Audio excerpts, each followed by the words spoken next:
All right, and we're live. Welcome to the first ever vlogcast of Thought Leaders. I'm Chad. I'm here with Josh. What's up? Hey, what's going on? How was that intro? Can we do it again? Hey, this is Chad with Thought Leaders. This is our very first podcast. Oh, I did it again, vlogcast. But we're doing some planning. What's the title of our of this one? If you can remember it, Josh, it's One by one. Thought Thought Leaders One by One Tech Talk Getting Ready. We'll figure it out. We'll It's figure it out. already up. No, we live, man. That's the title. Getting ready. Oh, I used my memory. So is it everything that you ever hoped? We started talking about doing this. Was it 15 years? 10 years? How long has it been, man, that we talked about it? when was Informa? Was that like Oh my oh 06? God. Oh 06. So Okay, I so don't not think that we started long. talk. I don't think we started talking about podcasts until podcasting 2012. became more of a thing, like in with iPhones and whatever. And here we are But that's really vlogcasting. Like if we would have waited longer, it would be like virtual reality casting or something different, right? Because now we're vlogging. I showed you the hackathon, right? No. With the virtual reality. No. Maybe. Yeah, maybe. So yeah, I mean, want to see it, but I mean, we're live. Like, should we do an intro, history, who we are, favorite color, that kind of stuff? All right, Chad, tell me about yourself. Um, uh, wow, legend in my own mind. Let me just tell you, someone, uh, it doesn't, I've really been backing off this 25 years web accolade, but then all of a sudden I just blurted out. So I remember being a desktop publisher at a very busy Kinko's and seeing people come in with floppy disks and saying, on this thing is a web page, right? Right. So from that to now, just like you, I've worked for some of the biggest companies in the world, software. I've worked with startups. I think I'm a problem solver ultimately. After talking to you so many times, of course, I've learned to program. I can design. You've been inspirational to my journey as well. We've had some crazy talks that we should have talked about back then before Joe Rogan did, right? So who am I? I mean, who am I? I'm just like a tech guy and a business person and enthusiastic about, building stuff. So yeah, I don't know. I'll work on that one next time. How about you, Josh? Tell me a little bit about yourself, buddy. Let me introduce myself. So real quick, Real I've been quick, doing real about. long. Sorry, go ahead. Take two. I'll just I'll give you the quick one I'm, rundown. I'm taking notes. So I've been doing Let's go. tech in Silicon Valley for about 15 plus years now. So since 2000 ish. If you count college, it's more like 19 years. Initially, I started out as an illustrator, so it's a little known fact. Went to the Academy of Art on a full ride to do illustration, only to Nice. arrive and realize I already knew how to draw. Cool. And so I got into 3D animation, and from there, back then we had Silicon Graphic computers, and those would take forever and a day to render out videos, and you only got so much library time to or lab time to use them, and they were about 10 grand a pop. So what I would do back then was um, go find a bunch of used PCs that other people had, and then get each PC to render out one frame each. And I'd Wow. use a script to go over the network, pick up all the frames, and render out a video. And I was like, wow, that's magic. Yeah. Actually, now you just reminded me that's how they did it back in the day. Yeah. Tell me more. Tell me more. Yeah, and so from there I got into 3D animation, and to be a good digital artist, you had to learn about computers, not just Nintendos. So I ended up going to SF State, where I did a degree initially in film, but transferred over to industrial design because as I was building out all these really dope rims and weapons and parts for to make cool 3D graphics for my movie, the industrial design kids who were also in the lab would lean over and go like, "Josh, how about we make those rims in real life?" I'm Oh, like, "What do you nice. mean?" And they're like, "Oh, we have a CC mill over here. We can go print that out for reals." Or in that case, and I was like, "Well, in that case, let's get all the gun parts out because I want to get my Glock together, right?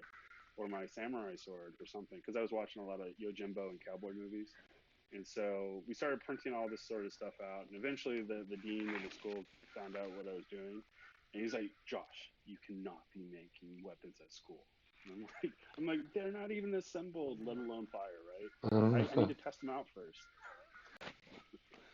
And So so then that sent me down this really long bloggy path of tech. And so I always like to say, I work at the intersection of art and technology because that's where the magic happens. And so, nice. briefly, that's me. So well, I mean, so man, this is our, we're getting ready. First thought leaders, podcast, vlog cast, but we'll have to revisit again your history because we've had some history together, like when we were at Informa, right?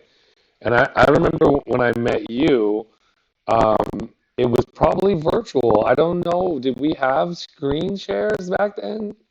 We might have. No, I saw your it was a phone face. call. Really? Yeah. It was a phone call. I'm trying to put it together in my head, and then I met you in person eventually, right? Like Well, I saw it you. started out in an interview, right, over the phone, Okay, talking to stuff, and you're in San Diego, right. But and I then didn't you were hire interviewing you. me. Yeah, I didn't hire you, but it was sort of like an official, unofficial, like we're gonna hire this guy. Oh, by the way, he's gonna work for you. And I was like, all right, let me talk to him. Not that you worked for me. Like your boss Yeah, had, he told you, hey, you're gonna work for Chad, but we want you to basically get rid of Chad and you be the boss. Something like that. Like you remember the new guy, your boss, what was his name? I can't remember. We should oh, say. Yeah, right. It was something to that effect. Like he was like, so yeah. Tell me he how it was the went. VP of, yeah, he was the VP of marketing, and he was trying to close the gap between the mobile video games that they were producing at the time with the marketing efforts. Yeah, And the issue there was that they were doing the 50 cent deal. For those that are not familiar, it's basically a play on IP, intellectual property, where if there was a Harry Potter movie coming out, Informa or Electronic Arts or Take Two or whoever would go buy the rights to build the PC, the video game console, or the mobile application to go with it and chase those marketing dollars. So as Harry Potter is laying down millions of dollars on their run up to the premiere of the movie, they wanted to couple it with video game version of all that, merchandising of all that, advertising of all that. And then Forma yeah. and Friends did not have to pay the marketing aspect. They could just piggy tail onto it and hopefully sell like 10,000 units or something instead Yeah, of the so 50 cent deal because no, I you get had to it. give up half your profit. Yeah, no, no. So like a little bit about that. At the time, they were like the somewhere between the third or seventh largest mobile gaming app company in the world. They would, if you Yeah, asked them. with that AOL guy he just hired. Yeah, I forgot their name. But I didn't mean to bring up the politics, but I mean they were trying to move everything out of San Diego over to San Francisco, and that's how I sort of met you. Was like I had become sort of entrenched in San Diego with the San Diego team, which had had all of QA and a lot of the brands and the producers there. And then San Francisco started ramping up, and you were in Frisco, right? So Yeah, that's where, so and I there was yeah, there was some turmoil there where they were trying to shift, and they did ringtones, wallpapers, JAD files. What a different time before the iPhone, you know, it was different. So, uh-oh, it says the connection's yeah, unstable. it's nothing compared to what it is today. Got it? Yeah, yeah, Yeah, it's nothing compared to what it is today, but that was the beginning of all that because this was just before the iPhone launch. And so the venture capitalists, everyone knew that this big mobile wave was happening. They just didn't know how to monetize it. And every time someone broke with the publisher, they would get crushed. So they were trying to recruit the venture capital put in about 80 million or so to get the money raised in order to build up a go buy a bunch of these different producers, a little mobile stuff, put them all together, and we can get ready for an IPO. So then they tapped a couple of guys from AOL who had done something similar, going from regular modem to full online sort of stuff. And they I forget the guy's name. I want to say David, but whatever. They tapped him. Of Kept a course. couple marketing guys. They bought out two or three companies. That's why they were merging SF with San Diego and Seattle. And it was a giant clutter F because the communication wasn't nearly as good as it is today. So Right. the ability to do remote work is nothing compared to what we could do today, and that's why the venture capitalists were so hot about investing in monetizing mobile, and because they just thought it would be the next wave of the internet, Yeah, so just to, information network. so to paint some pictures, I was at Informa for a year. I started as webmaster. I got promoted to be web producer through that other round of funding. More grown-up folks from San Francisco started coming in and saying, "Hey, what you're doing? You need a team, and you're working too hard. You get a new title." And we had producers everywhere. We had World Poker Tour, Milton Bradley, like any 300 brands. Uh, Marvel. yeah, we had a 70 to 100 person QA team. We had Marvel. And speaking of which, who remember that team? Who was it that did those awesome Marvel sites in Flash? What was that? It was me. No, yeah, but you did It was me. no, you did some nice stuff. But before you came in, they had this one beautiful site done by Blitz Agency. You familiar with Blitz them? did one. Yeah, you had just come in, Um, or was it Too? Yeah, Too Advanced did one, but Blitz did this one. Man, their Big stuff, Spaceship was another one. dude. Those guys. That's what I'm saying. Like, not to get off on the topic of Flash or Silverlight or any kind of binary, but like those interactive sites back then, man, they were beautiful. And this work you did was really nice. Um, Right? I sort of had a chop shop web job to do. It's like new microsites would come out every other day, and it was like we need these online. You need to be able to purchase your ringtone, etc. So there was a lot of politics with that new hire, and you kind of came in just right after him or just before him when we were about to go It, public. hmm Yeah, Yeah, it was the march to IPO is what was going on. That's yeah. why it's so chaotic because Well, they were the also going through an internal audit. They were reorging everything. They were trying to bring these desperate, studios together to execute and hit yeah. timelines. And it's a learning process. And so for a startup, you're taking on the world, and I you mean, have 9 months to do it. my boss was inherently he's French and he would say I'm French so I can be arrogant and he was like amazing like that and his whole team was like that and they were awesome but I earned well, yeah and I earned their respect by putting up with that joke and working hard with them but they were notorious for not working with Europe, we had everything going on in London and those guys didn't play along and now we had San Francisco and my boss was Eric Belange, who I still talk to on LinkedIn. He's a former Netscape founder, or at least one of the early folks. So it's like you expected the best, right? So it was amazing. We were dealing with a lot. And then here I meet Josh Lindsay. He's like, at the time, I don't know if you were a PHP programmer yet or not. You might have just still been doing I design and Flash. No, I already ran. No, I Google came later. So Google's about where I kind of really got better at PHP and I Ruby think I'm the one in who told college. you one day, like, dude, you got to learn to program. And you're like, I don't know. I'm a designer. I do Flash. I can script. You're like, maybe I'll program, but what is PHP? And then, Well, and then I I had left. just And finished.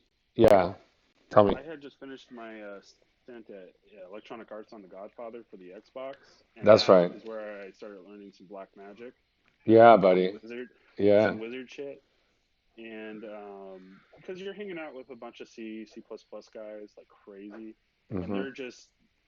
they're hardcore gamers, right? Like everyone that was at Electronic Arts was one of two guys: somebody who's been there since the '80s, or a fresh batch of kids, right? They just came out of a CS program somewhere like Santa Cruz or wherever, and they would basically just walk in and say, "Who wants a job? We'll hire the whole class."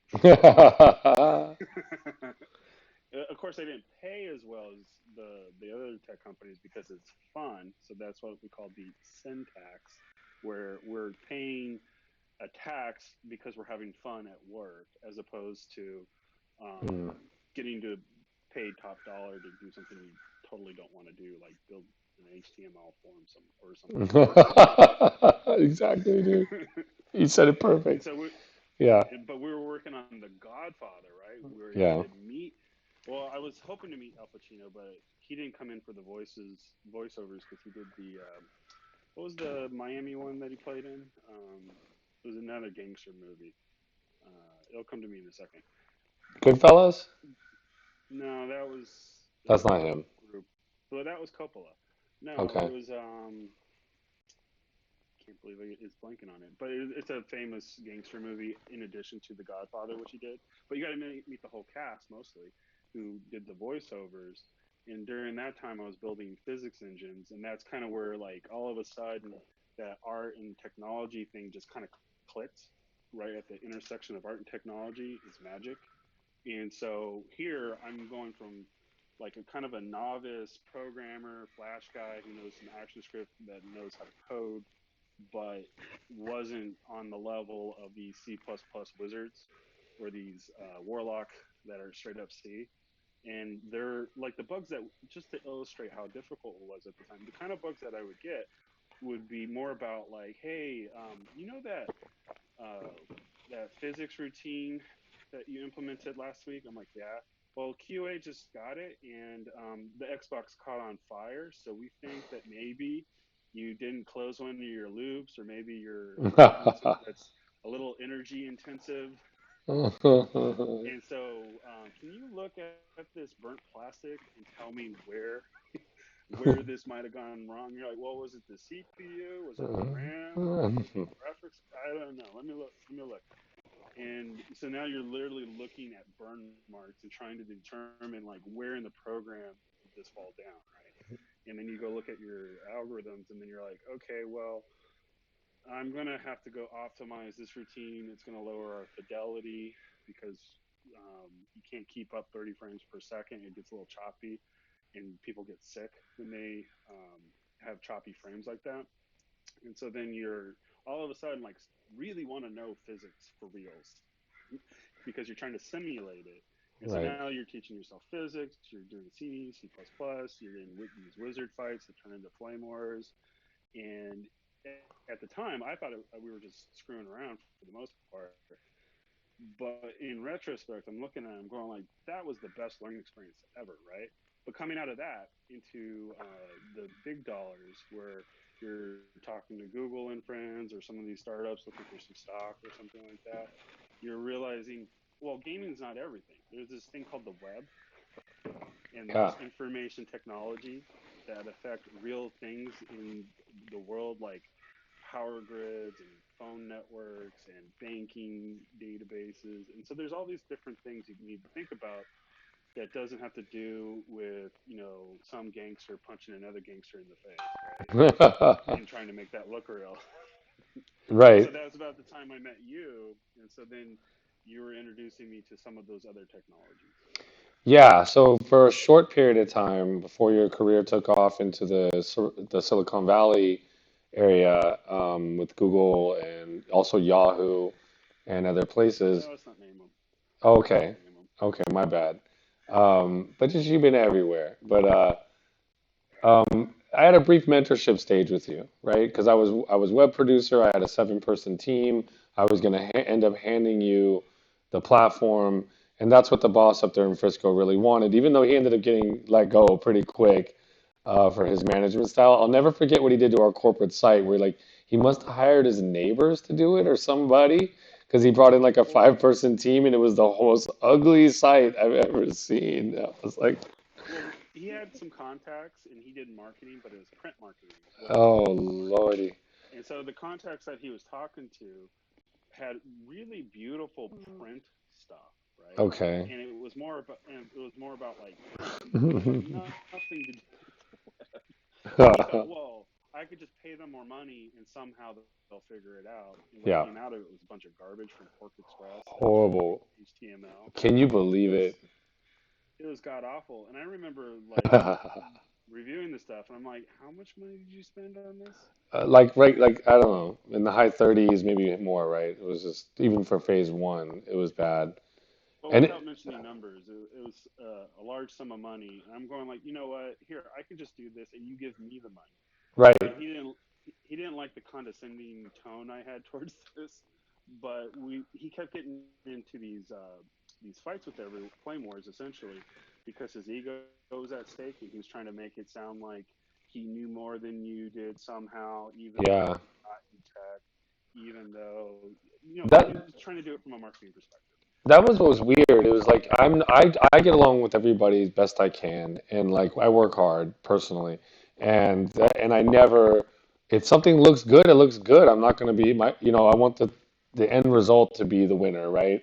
It's like, oh, you made a great website, but I was looking at this thing coming out of San Francisco and dealing like he used to get on the phone with me and be like, I need, he would bark orders. I didn't know this person, but 5 minutes, and I was like, okay, this guy, I've seen a couple of these guys come and go, and he was there for the Let's Go Public, and I just remember how terrible that website is, and it was, and then we had so many beautiful ones done, like we'd had World Poker Tour's website done by like a partner, all of our vendors, yeah, like just and we like this is ours, and it was like, dude, are you sure? But you're right, his ego, which I mean, I'm glad we're not using his names. I do remember his name, but it's like, wow. I mean, and it was the emperor had no clothes, and everyone in the whole company knew something was wrong with that thing, and it was so bad. If you now that 10 something years have passed, right? Right. 15 years have passed. Look in retrospect, that's probably been the number one downfall of every startup is the egos that are involved, not just from an executive or a marketing guy, but also from the engineers. Like, I mean, I could say some stuff, but everyone's ego's at risk here. And the issue then stops being about technology and it becomes more and more about the politics Well, and your also, ego and well, saving face. I agree, and I would also throw in the emperor's has no clothes. It wasn't about them never not wanting to tell the emperor he had no clothes. It was that they were afraid to speak up. They were like, I have an opinion, but I don't want to rock the boat. And that can be just as detrimental when like the website was terrible and no one would speak up. And you're like, No, wait, I spoke up. I did too, but I mean, he We was. suffered for it. Yeah, he said stuff like, Chad, it's version one," and I was like, "All right, dude." I mean, I That's didn't do it on a conference call. I talked to him one on one. You know, that's exactly when he would go to war with us over like trying to discredit us or over trying to push us out so that nobody's criticizing him anymore. And then he would try to bring in his own people. right, right. I was supposed to be his hires or and I kept saying and but I mean like if we get back to the essence of this channel right here, thought leaders, or what are the lessons that we learned? What are the pearls of wisdom that comes out of 15 years of wizard fights and flame wars? Uh, Is that you got to take politics seriously because it affects everything. And if anything, it's gotten crazier because it's very much like the UFC where in the 90s you had these Brazilian jiu-jitsu guys like the Gracies and friends, and they'd come up and they just start like tossing dudes twice their size around like it was nothing, and to the point where they started trying to say, hey, it's all skill, it's not size that matters, right? Until they started getting paid out a lot of money to be the champ or of whatever, and all of a sudden, super freaks like Brock Lesnar or Herschel Walker from the NFL and the WWC come over and they say, "Well, I'm only getting like $1 million or so dollars to break my back every day playing these massive sports with these super freaks or super athletes that are basically superhuman, and I'm one of the top guys there." And Chuck Liddell or whoever is getting $10 million a fight or $100 million fight if you're talking about Pacquiao and friends. And then like, how about we try our athleticism in one of these arenas? And everyone thought that because they weren't practicing jujitsu for 10 years, that they're going to somehow get smoked. Except they failed to realize that these are super freaks. Like Herschel Walker, right, has literally is a triathlete, right? He did football, he did two or three different events in the Olympics, won golds. I mean, he just really gifted as an athlete. Brock Lesnar, he played football amateurly in in college, and then for money reasons, he didn't want to just get too many concussions, and he thought there was more money in bodybuilding slash wrestling. than there was in football. So he went that direction. And then when he saw that there was more money in fighting, he decided to go to fights. And then they just started eating everybody, all the champs alive. And so then the question comes back to, well, which is it? Is it skill, like jujitsu, or is it about being a super athlete or a superhuman kind of guy, right? And it turns out it's both. Because these guys' ability to be a super athlete meant that they were really good at learning, right? And so the same thing happened in technology, where as people started seeing these Google guys and these Facebook guys make not just millions, but billions of dollars, going on trillions, then all of the super intellects of the world are now coming and invading Silicon Valley to get their piece of the pie, right? To get their pound of flesh. They're going like, why am I being a physicist at some lab working on WMDs when I could be for like, 100 grand a year or 200, whatever it was.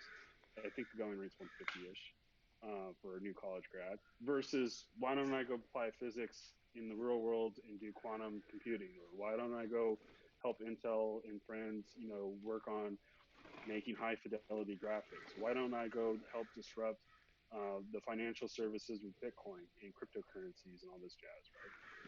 And then all of a sudden, you're seeing the super freaks, the superhuman intellects enter the field from every kind of discipline, even psychology, right?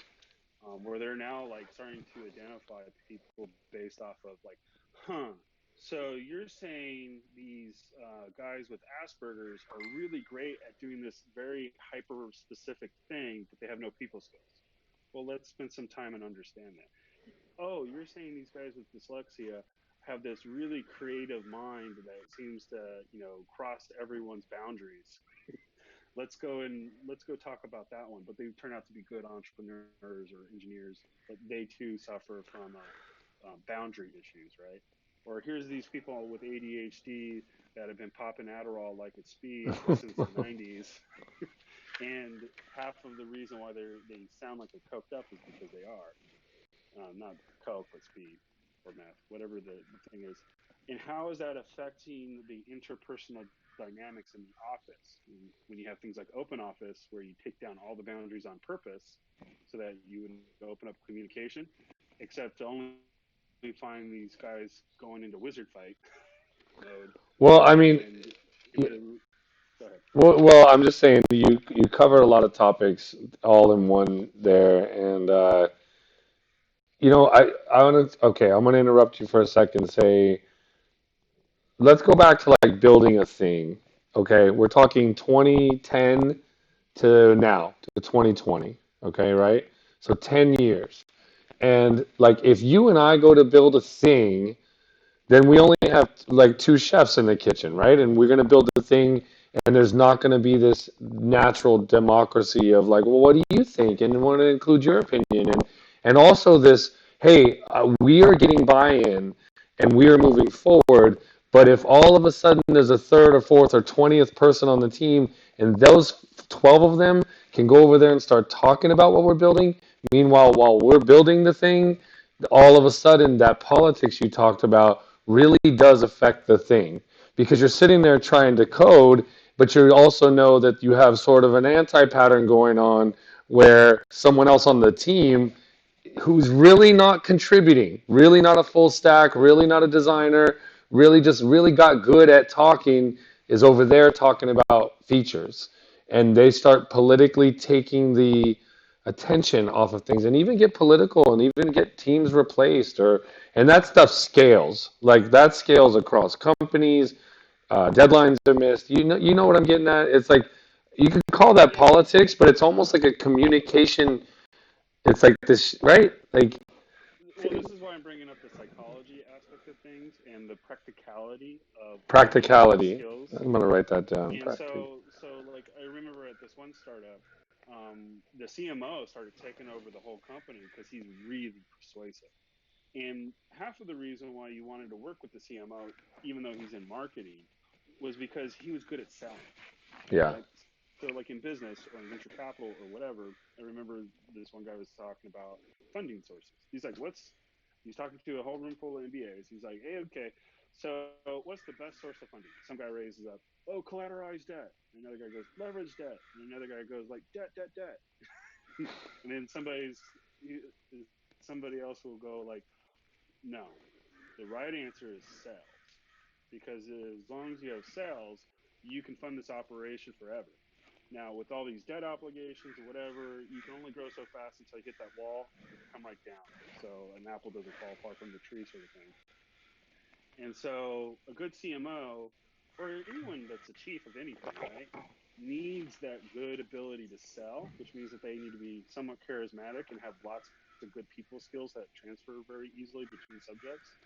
But the issue there is, just because they sold it or raised money or got funding for a budget doesn't mean they have the first idea how to do it, right? And hopefully they know the right people, like a good agency, like what we were talking about with Two Advanced or Blitz or Big Spaceship or IQ, AQ, whatever their name is.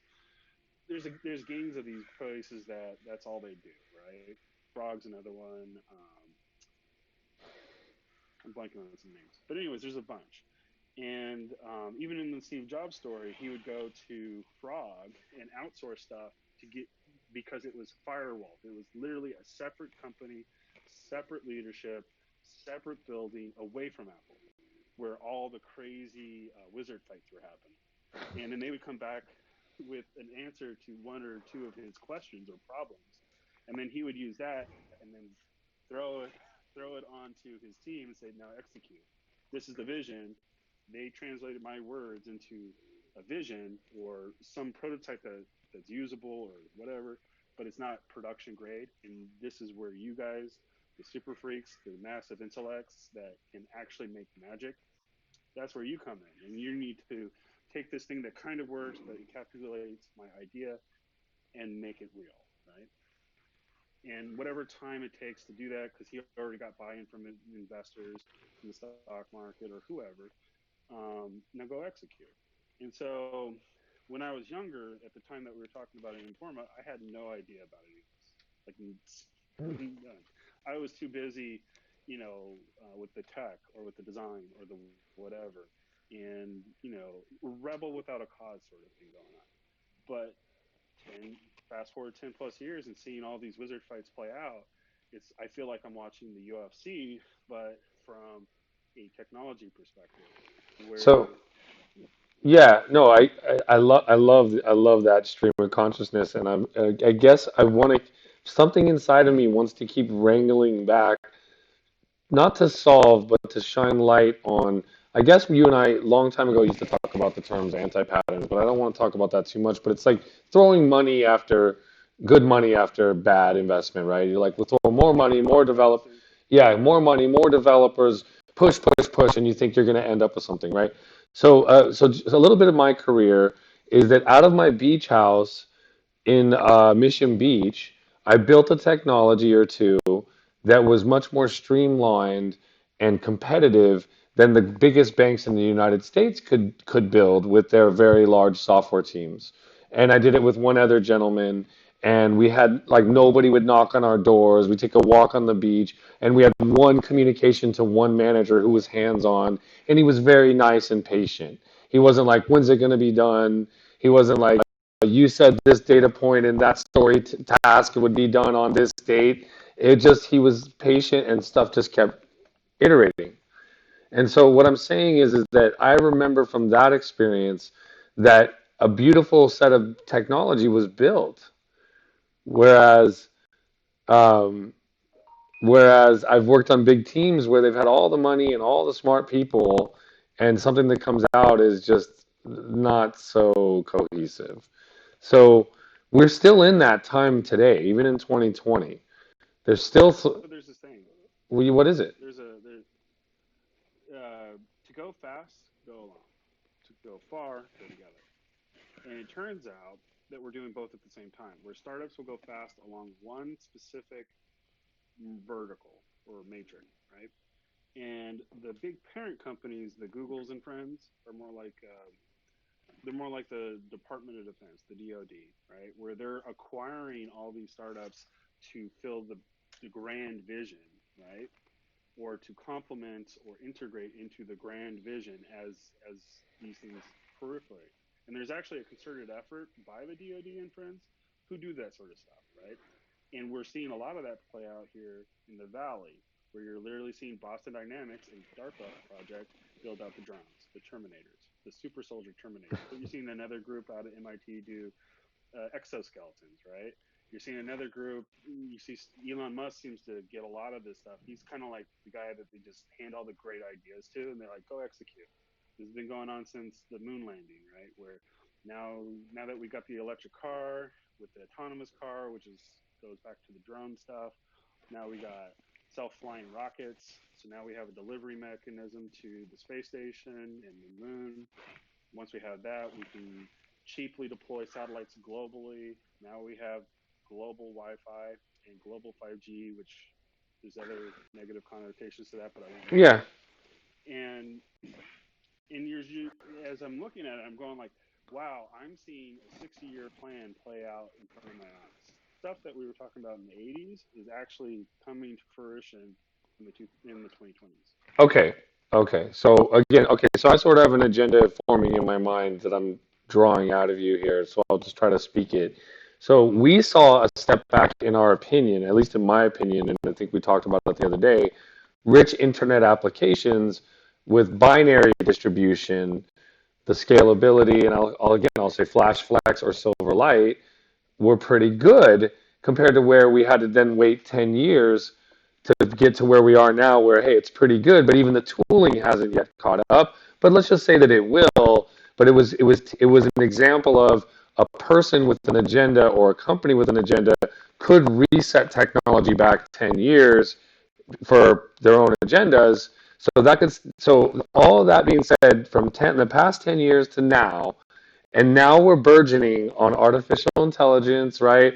Little chat bots, machine learning, machine vision, and the stuff's pretty powerful for sifting through millions of images or, face, like you've seen the deep fakes. And it's just, to me, they're iterations of technologies that maybe weren't so obvious, but some of them are burgeoning kind of fast. But what I'm getting at is back to my point about big waste of trying to build a good widget that does something, the best widget, top of the line. And you send a big team after it. Even today, there's still huge waste. Oh, let's not write it in .NET. Let's write it in Java. That was the problem. No, the problem was too many chefs in one kitchen, and too much waste trying to put the hand on the same ball, and too much pushing. Who knows, right? So, anyways, where will the world be in 10 more years, assuming no big hiccups?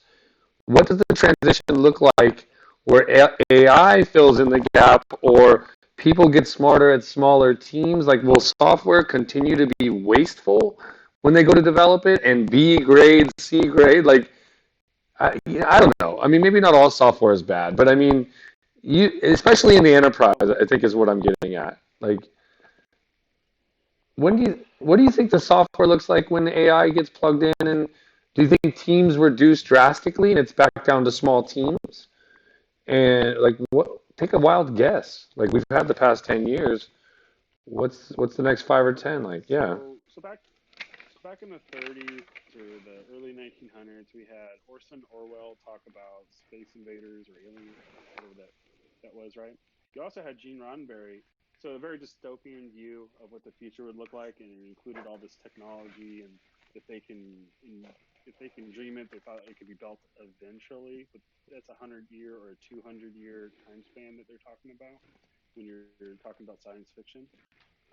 So it's back to that notion of sci-fi prophets, where they went from sci-fi authors to sci-fi prophets, where those dreams actually came into being. The question is it going to be this dystopian Terminator kills everybody in the world, nuclear explosion blows up in our face, or is it going to be this very utopian Gene Roddenberry Star Trek future, where we're going out into the space and Well, look, exploring everything? I'll answer that and say that there's enough diversity in the world that there's always going to be the yin and the yang. So, with that aside, I was really honing in on the enterprise and what that would looks like. But I mean, true, like dystopian versus Star Trek. But when Let does me let me finish the thought. yeah? Let me finish the thought. But the question is, when does software stop being so wasteful and go from grade C in the enterprise to grade A? What does it take to get there? But yeah, please finish the thought. I want to hear. So in the middle is Star Wars, right, with George Lucas type of person, right? And there's a lot of interesting things in Star Wars where it's a combination of all the cool sci-fi stuff out of the utopian stuff, but also coupled with all this really dystopian stuff in the form of the Empire and the politics that we were just mentioning earlier, the psychology of all this stuff, what Yeah. makes people tick, Uh-huh. and how powerful is the human mankind versus AI, and like in Star Trek they have data, right? They have the Enterprise, Yeah, they got Star a Wars they have data. That's right. Andromeda, That's right. but they also have clones, right? And so Which are fast humans. forward 100 years, but they're programmed to. There's a lot of connotations of how that comes about, right? Mm. But the issue there is like they're going like, okay, if we can dream it, it can happen. The question is how much time and how much waste is it going to be? And we know from war that war is the father of all invention because it creates necessity, and that will cut the bullshit out because you got to figure out how to make the WMD today, not after your enemy does, right? So people get hyper focused when you put them into direct life threatening competition like that. It's Can you hang on one sec? I'm sorry about this. I like what you're saying. Hello? How are you? I'm doing good. Oh, Dan, hey, can I call you back? I'm on a live stream right now. I'm so sorry. Sorry about that, Josh. Let me call you back. Okay. So Darren just got home too. Hey, Darren, I'm on a live stream. You want to be on it? Okay, he's taking a tinkle. Yes. So I hear what you're saying. I so so they go. manufacture competition in the form of the marketplace. They're using your hunger against you, so that you would prioritize what's practical to get the job done, but you don't have to know what the end goal is. So they compartmentalize all this stuff. Okay. So case in point, Yahoo, right? When Yahoo did Hadoop, how do you do data at scale?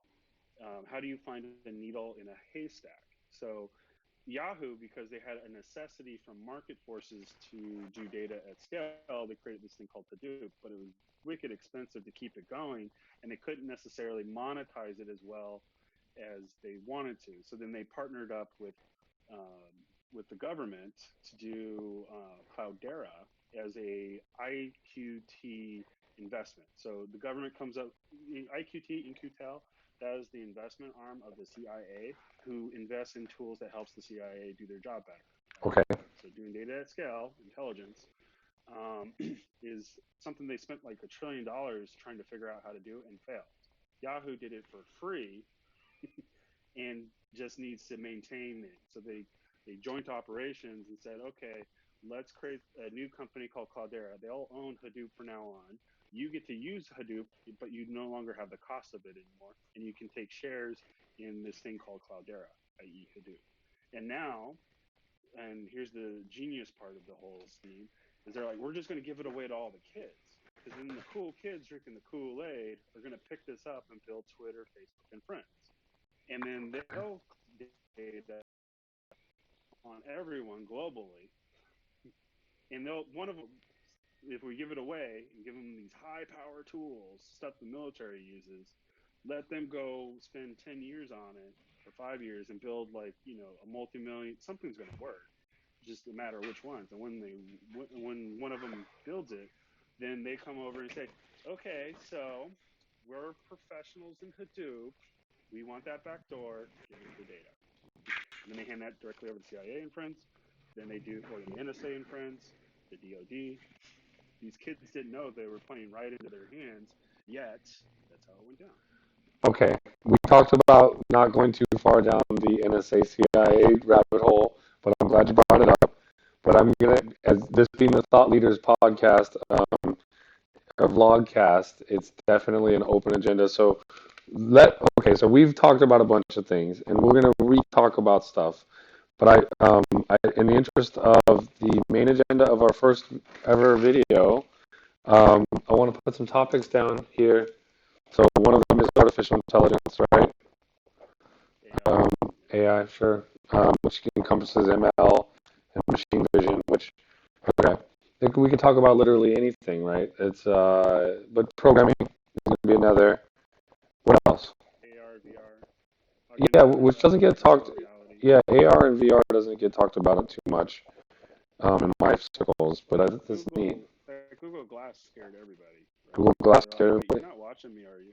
right? Yeah, Yeah, because you would put the goggles on, and then they would augment your reality. That was, say, like you're looking at a coffee shop, and they're collecting all this data from people checking in, or yeah, emailing, or texting, or tweeting, because that gives you them yeah. their GPS. Okay. So then now they have metadata, and they can say, oh, there's 5 dudes in here with iPhones and 2 Androids, and here's their names, ages. Let's sum it up and say this room has is rough. The median age is 32, They and then still it's they got still get the data just in other ways. Okay, so again with the topics, life extension. Are you open for it? yeah, Okay. And Joe Rogan's, that one's super crazy. that one's super crazy, right? And it drives me The nuts stem that cells and the stem cells and also like now we can modify the living host with CRISPR. Yeah, right. So, and it makes me so mad that like Joe Rogan of all people is the one who's now on the forefront of talking about that. And not mad, but I'm just saying we were talking about that a decade ago. that's So okay. yeah, now we That's a good can. thing. He's made it mainstream, right? Okay, so life extension is and bioreactors are cool. Cryonics is kind of weird.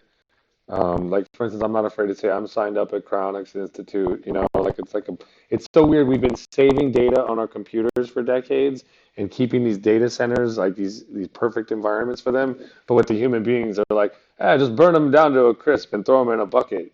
Cremate them. Like, well, don't you think? I mean, it's weird to me. I think personally, in the future, people will be preserved a little bit longer. It'll become mainstream to go into a cryonics chamber instead of a casket. I know that's weird. Yeah, I mean, in my mind, like that gets super sci-fi real fast, Does and it? also, But I mean, I've yeah, walked around the chambers that people are preserved. Like they'll be in there for up to 1,000 years, no cellular degradation.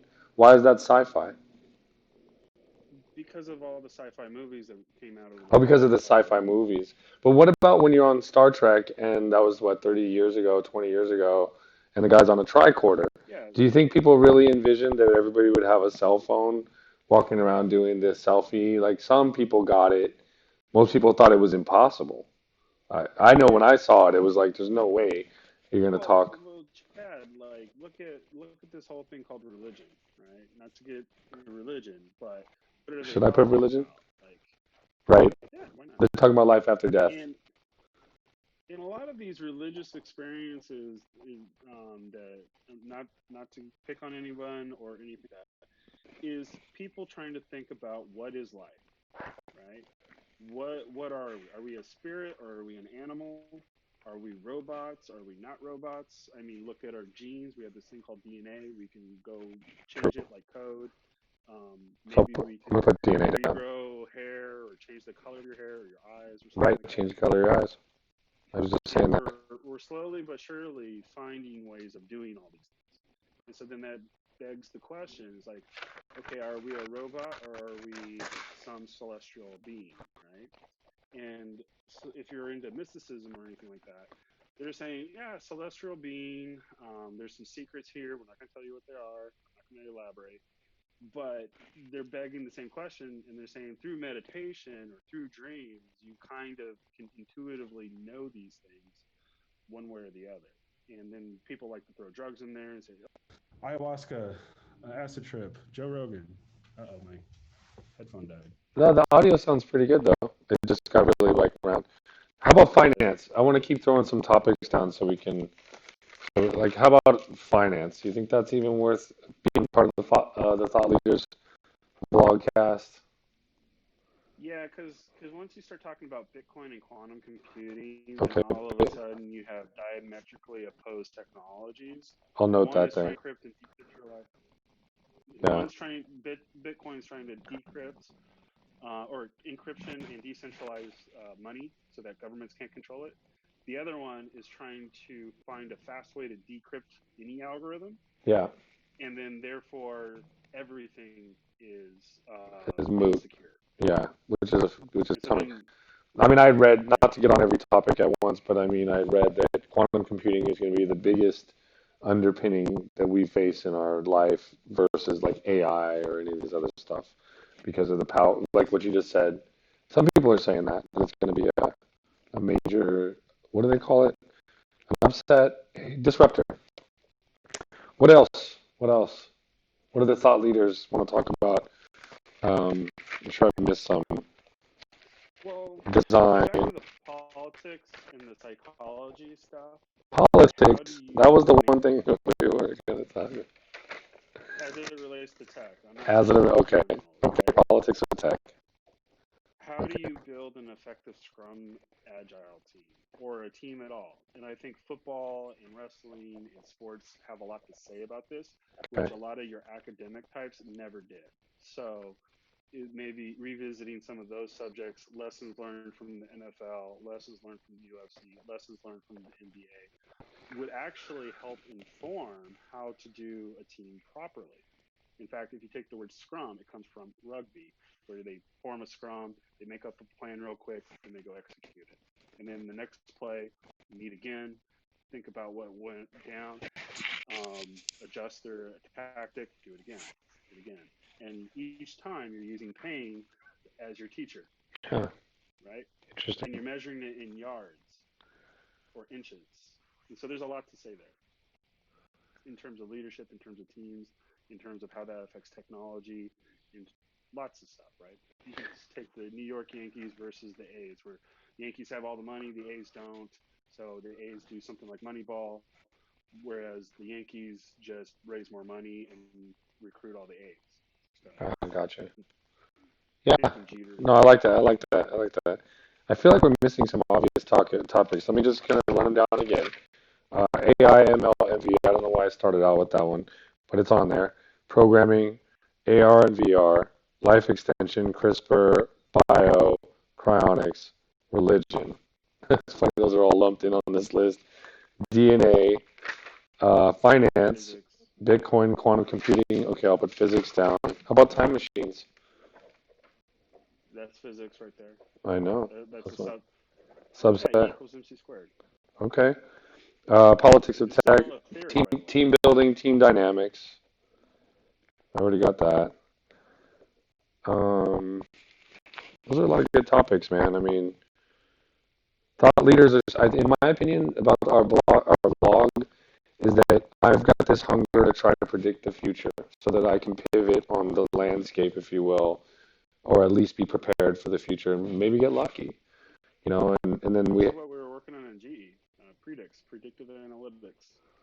So right, that dovetails into IoT, Internet of Things, the IoT is a and big deal, right? Which is not basically yet all your machines boomed. are. It's saying they were saying we're supposed to be booming IoT right now, but is it really, or is it trickling in? It's happening. Look at Amazon, right? Like now, GE is making refrigerators that order stuff straight from Safeway and Amazon and Costco. Based like there was a prototype, for example, where you buy some groceries and you put it into the refrigerator, and then it has a little RF scanner, and I know. it'll pick up a serial number of what this is, and then it'll go look it up. And now it knows it's in your refrigerator, and then as these things reduce down with computer vision, it could just go find the proper price for these things, and then on your fridge screen or your phone or wherever your device is, tell you, do you want to buy this? Yes or no. Here's your credits. I want to talk about And the. so I want, IoT, I want to talk about the. One of the topics would be the mechanics of the stock market because it's been being run by people and high frequency AI. trading. High frequency trading is what you call it. Okay, stock market. But I really want to dig deep into that and know more. High Yeah, frequency trading. the bulls and the bears. It's all about fear. Because look, okay, so like not to get existential here, but you and I operate at a certain wavelength or vibration speed, and we talk at a certain speed, and we also induct information at a certain speed. So when I heard that the stock market had had some n number of crashes that humans are not able to detect, but the machines are doing it because of, or the AIs are doing it at auto trading, it really opened my eyes to like, Al Gore. you know, Yeah, stock market high Al frequency Gore. trading. Yeah, Al Gore had that piece of legislation, the 1 second rule, The one where second you weren't rule. allowed to make a trade less than a second. So you can't buy and sell something in a tenth of a millisecond. And Huh. that's what the high frequency traders were doing. Right. Was as they would ingest information, then they would update their model or their algorithm, which would then go execute trades, and it would do it in a tenth of a second. So it got down to the point where, like, depending on, again, physics, politics, the closer you got to the data source, the less time it took to actually execute the trade, to where nobody in their sane mind would be able to do anything, but they would get robbed if it's your 401k or your IRA and you're Yeah. passively investing. It got so bad several times where they just said, okay, our bad. We're going to go back to yesterday's prices and start over Oh because they God. crashed the market. Right. And they did it like 8 times. It That's was crazy. crazy. Okay. Hence the 1 second rule. I noted that. So another topic, I think that like you know how YouTubers get famous for like in the early career they don't troll but they review other people. And then they get some fame because people are like into these people, but then like, what's this person saying about these people? So I think that we could make an entire set of topics about judging or following Celebrity. Elon Musk. I think that he's a techie guy. I think he's working on some He took interesting the things. Yeah, he took the Mars Neuralink, ID. yeah, I think Neuralink is coming to some degree. I'd like to talk more about it. I don't know much about it. It didn't look sexy. His demos could be better. His presentation slide deck could be a lot better. But Well, anywho, people are feeding him all the great ideas, and then the Air Force and friends or Space Force and friends are just Space using Force. him as the central.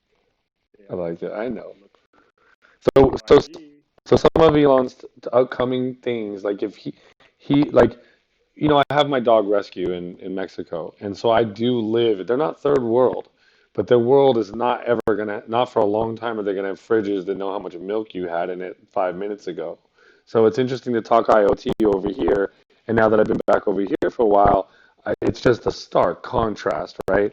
So when we talk about something like Neuralink, or even like the speed of someone's cell phone, like if you have a really good cell phone versus a crappy cell phone, like Elon Musk keeps ringing in my mind. He's like, we're all cyborgs yet, but we just don't know it yet, right? And it's like, Well, so to connect Neuralink and vibrations, right?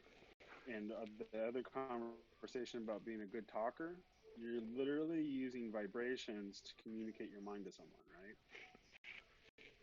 Now, Elon Musk's big issue with Neuralink was that he said you only have 10 digits or worse too if you're thumbing stuff, right? you're right. And so that dramatically reduces, instead of using a keyboard, you're now doing this or this, and that reduces your input ability. So I/O, input output. So your output, this is your number one limiter, is the input. Of course. But your output in your brain is huge, Yeah, and he wants to put a neural node right in your brain to pick up all that information, so to make computers do stuff. But with voice, you're doing the same thing, but naturally, right? With vibrations, just the vibration of your voice. So even the cadence, the tone, tonalities, hmm how that affects people, whether it perturbs them or doesn't. Hence the social skill, the executive functions that's required to do politics properly, so that the world does what you want it to do, rather than getting the blowback of something you did because it was misunderstood or you were lying. One of the two, or both. When you say So politics, when you said politics right there, it really it infused in me leadership. Like so, like I was looking at another podcast recently, and the topic is leadership, and I think that that's where you got me is that people do need leaders, and so you're right, communication, being able to communicate is key. So I'm going to write politics in here, but I'm going to put leadership and, and so I noted As a that. sub note, how about As, animal husbandry? As a sub note, animal husbandry. How do you treat people like how a father would or would treat his son to raise him up to be the best he could be, or how a husband might treat his wife in order to have a strong relationship? Because once you get those three things going together, you got a cohesive unit. well, I'm not married, so I don't know if I would add much to that one, but I'd be willing to learn because you never know someday. But I noted that. Sure, And that's important, man. I mean, like, look at where you've gone in your career, and look at what you put together, and having a support a team, which is what a family unit is. I think that's tied right in with leadership, making teams, right? building block of society, Right, right, right. Okay. civilization. But I think that like that movie Her is like something that is coming really soon with PAs, personal assistants, these personal AI assistants. They got governors right now, but I really think some that all of a sudden the hacks are going to come out and it'll be like this AI unlocked and people will be sitting in their house, much like in the movie Her, and they'll be like, this thing listens to me better than my best friend ever did and knows everything about me. So like, what does it become like when I all of a sudden because I have a Google Home and an Alexa that I work with often. I'll be working with people, Right. and I talk to those to at least crunch my numbers, so I don't got to pick up the calculator at least, or to give us everybody a definition so we're on the same page. Pretty rudimentary. But how long will it be until the people leave the room and I continue to talk to my AIs and I'm like, okay, when Jan said this, can you take the notes on that? And what did you think? And it has cameras. And I said, did it seem like she was taking what I said to heart or was she, they'll be like, you know what? Jan didn't agree with you. She thought you were full of it. Like, and you're like, really? Well, like, Like, well, well, like on that note, I was talking to the Alexa team at Amazon about personalities. yeah. So instead of Alexa being like a valley girl, what if she was more like more of a 30-year-old house mom, or what if she was more like um, pick a celebrity personality, like somebody that's more saucy, or somebody that's a real strong cup of coffee, or A Joe Rogan AI, dude, or who knows, a football right player. on. Yeah. Yeah, so there's a couple technologies like Adobe Vocab, for example, Hmm. where they don't need like 1,000 hours of your voice sampling to replicate your voice and still it be monotone, where you're like, I am not a computer, right? Right, right. How do you put modularity and stuff in that? So with Vocab, apparently you could talk to it, it will convert it into text, speech to text, and then based off of the tonality of the sample, it can emulate your cadence, your tones, and now you could type in words, and now it plays it back with your kind of personality infused in the vibration of your voice, literally. And so now Interesting. they're saying, oh, what if you can program your AI with Eminem rap songs or Snoop Dogg or Dre or pick somebody It's else, like, what's up, or G? How's your maybe morning going? Yeah, I get it. I get it. And it's and got a then all of a sudden hardcore you're attitude. Yeah. yeah, and all of a sudden you're getting Lil Wayne giving you driving directions slash instructions on how to commit crime and robbery and mayhem. Well, you know what would be another series of not that we're gonna make a million videos, but we could. I mean, like just watch all the Black Mirror episodes prior to the show, and was like, you know what? Black Mirror covers a lot of this stuff, dude. Like uploading and As time all. goes on, just talk about what's happening, and all these subjects will come up, I'm sure. Yeah, but I almost wanted to refer right there to one of the like latest Black Mirror episodes where they put a famous singer, they put a copy of her into a little robot that they distribute, and in anyways, you got to see it. It's not the greatest episode, But but like I'm saying, like back to my art and film days, I've been trying to think more sci-fi lately. okay. In the stuff I'm thinking sci-fi seems to leapfrog what is currently out there. And so then what you really want to do is keep talking about that future, that forward thinking stuff, because I think that's more insightful than just chopping up Black Mirror. Although you can No, but I want to use it for references. Yeah, pick things that are like the one with the General Atomics dog. Like there's actually been a pretty good flick made about it. It's like that could be the negative side of it. Have you yeah, seen that and one? a lot of this stuff goes Have you back seen that to one? which one? The The dog? the dog, yeah, About the dynamic dog? the Black Mirror episode about the dog. You saw that one, right? Yeah, It's and a this future. that's It's the pointing to, but they're pointing to a dystopian version of Black exactly. Mirror. Yeah, yeah, yeah. So, anyways, okay. All right. All right. I'm gonna add So a singular. lot of the Black Mirror stuff gets dystopian. Yeah, of course, Singularity, of course. Yeah, I'm gonna put Singularity on there, and Kurzweil. Like those are both. he's interesting to me. He's the director of engineering at Google, so I think he deserves some playtime, maybe. And maybe I don't know if you have any interest in that stuff. What about Computronium? I just learned about that recently. Back So to physics. is that what? I mean, I mean, the stuff I've been talking about lately is more energy weapons and this 5G thing, which Hmm. is really a Tesla idea, where in addition to being able to do uh, communication, radio waves, and be able to transmit stuff all over the globe, you could also use it as an energy weapon where you can zap things like a bug zapper, but if you up the amplitude, it's now a dog zapper. And if you up it some more, it's now a person zapper.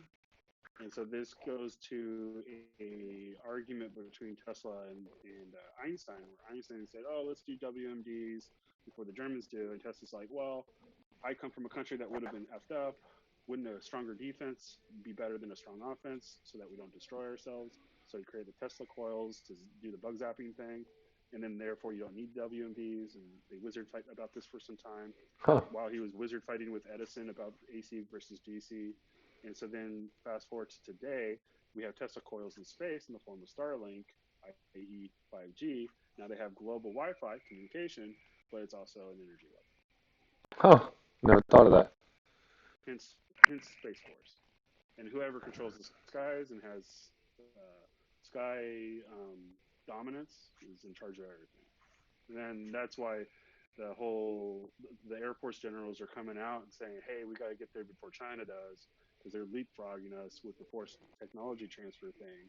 And so, who's going to get there first? Whoever gets it will be either globally communist or globally capitalist or some variation of it. Okay. And then, by the way, there's $1 trillion worth of minerals on the moon. There's a whole planet called Mars and Venus with more minerals that you could build starships with. Those are the more future forward thinking stuff that's been in play for 100 years. Interesting. I like it. I like it. I like You it. and I are talking about Flash, right? So No, I want to bring it up as it's a great example, much like Black Mirror, of a past story or a story that literally no longer exists. I mean, the Flash IDE is still amazing. It's called Animator, and it still compiles down to JavaScript or Flash, and it's still amazing. It's still got timelines. well, It's still dope. I would argue I would argue because of the depth of Flash, we now have Unity, which is full 3D, where you get the physics out engine out of the What's the box. IDE for It's either Unity? that or Unreal. What's the IDE for Unity? Unity. Unity. Okay, I have no experience or knowledge of it at all. And it compiles down to Well, there's WebGL or what? yeah, some very But which is it's a really cross mostly compiler. PNGs. I mean, that's like Canvas binary PNGs. Is it scalable? No? What does it It's output? vector. It's It's vector. a 3D engine. Okay. So just like the Flash player was its own player and it understood vectors very well, Yeah. so you just feed it code and algorithms, and then it can render right on the fly, and it's optimized for your device.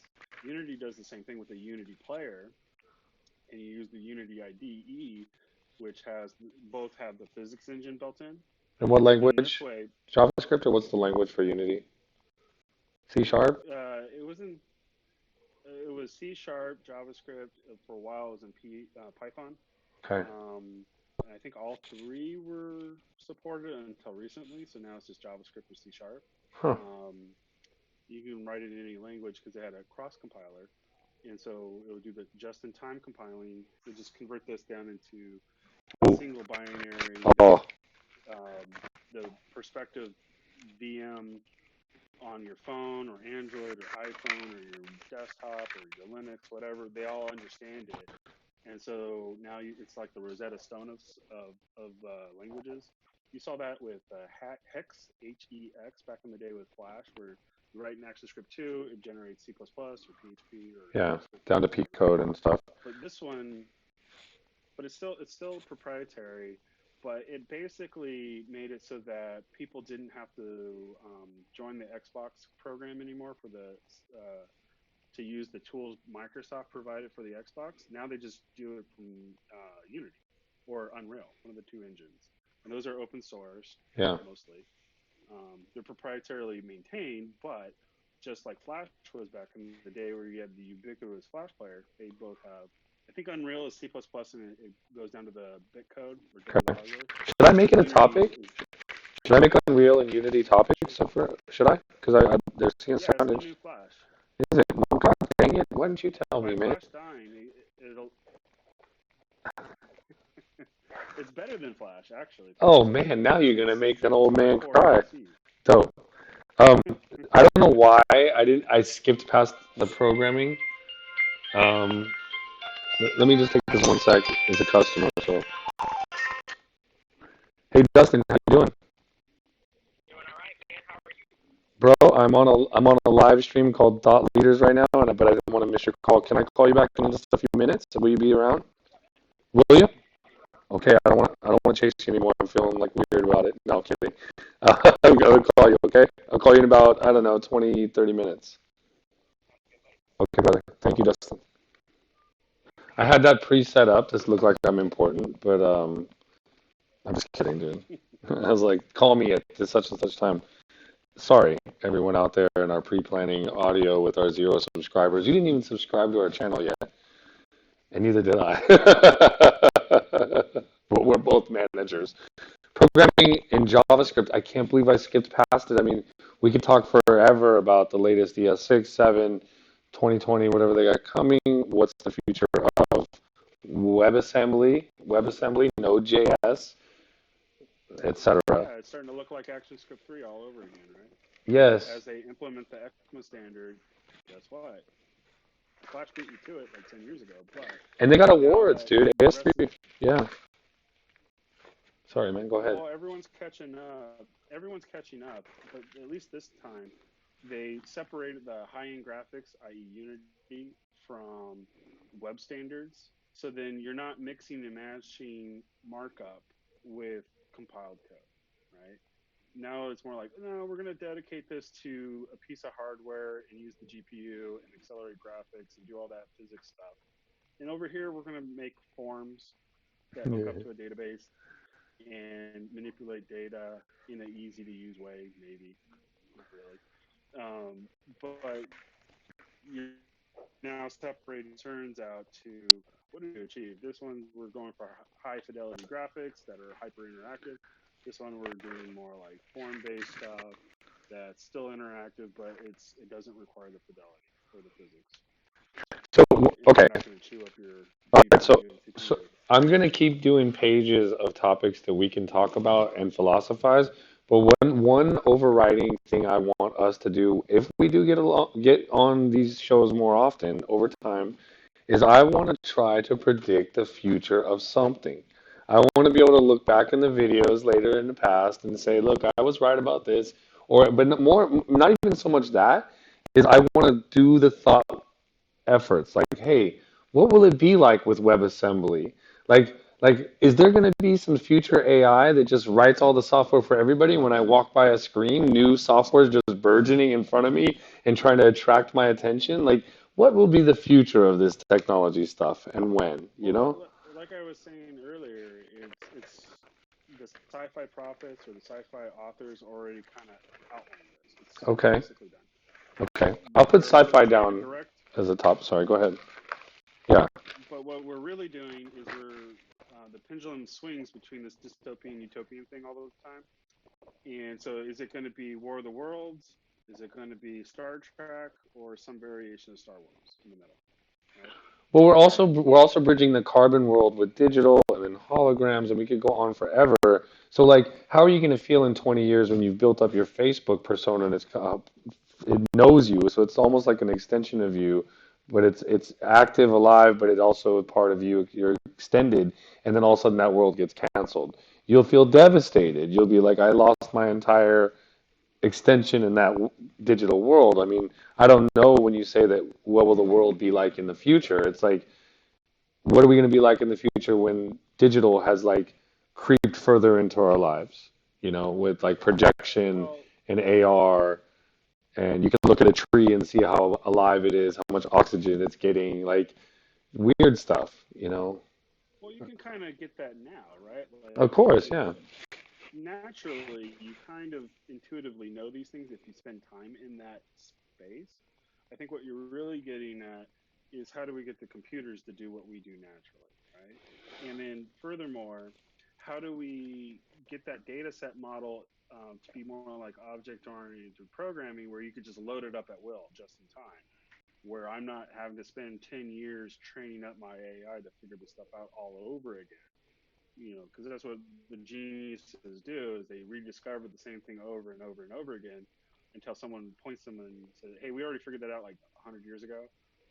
Here's where we're at today. So why don't you leapfrog that instead of play catch up?"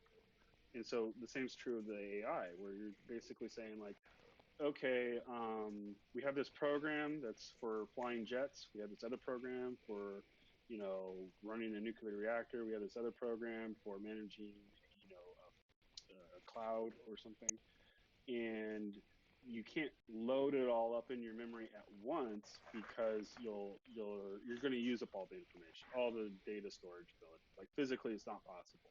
But what you can do is pick and choose what you need when you need it, just in time Git, right? Yeah. So, The Warcraft I model. mean, that's why. Well, we have Git repositories for this reason, right? Where you Yeah. pull down what you need when you need it, or npm for Node, right? Where you pull Or down what pip. you need Yeah. when you need it, Right. and it'll upgrade. And as these things upgrade, you get a new version of it. So you're refreshing yourself. You see this in Teslas where they push software and it takes the hardware that's already there that they knew in 2016 wouldn't be active until 2022 or 2020, right? Ish. That's about how much time they would need to build the software to use the hardware.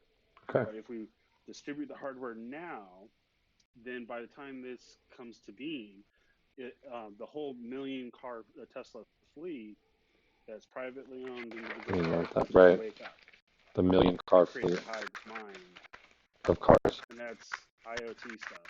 Yeah. I'm going back to So the that's all straight up Elon IoT Musk. stuff. So then yeah, Yeah. and then now that's his answer to Uber, for instance. Yeah. Yeah. But they got wind of it. But So without getting too much more, yeah. but without getting too much more into all this stuff, it's like it's going to take a bunch of hours to go through each one. Sure. Um, and that's kind of the fun of it, actually. I mean, just And going over that's our kind of the end list of it. over and over. Yeah. It'll bring up topics like, what do you want to talk about today? Be like, what do you want to talk about? I always like to relate it to current events. That way I stay focused on something. Otherwise, I can go No, very I mean, far. we've had hours of discussions in the past that are lost in, the tree falls in the forest. Does anyone hear it? I mean, you and I heard it, but I really missed some of our conversations we had. So we've captured this one. Um, what do you think about this is our get ready video. What do you think about maybe we do prepare to wrap it up soon and we get some food? Yeah, let's cut it here. Okay. Yeah, let's cut it here. Well, that's our outro. That's our outro. Just cut it here. That's our outro. Just cut it here. No, this has been amazing, dude. We waited a long time to finally do this. So, if you see anything in this video that you don't like, let me know. You're also a manager. You can go ahead and cut it out of the YouTube upload. So, All bro, right, we'll talk later. okay, you don't like long goodbyes? I'll just keep saying bye. You cut out. But see you later, Josh. Later. Much love, man. Later. Let me say, I gotta kill OBS. It's always a long goodbye. Where's OBS?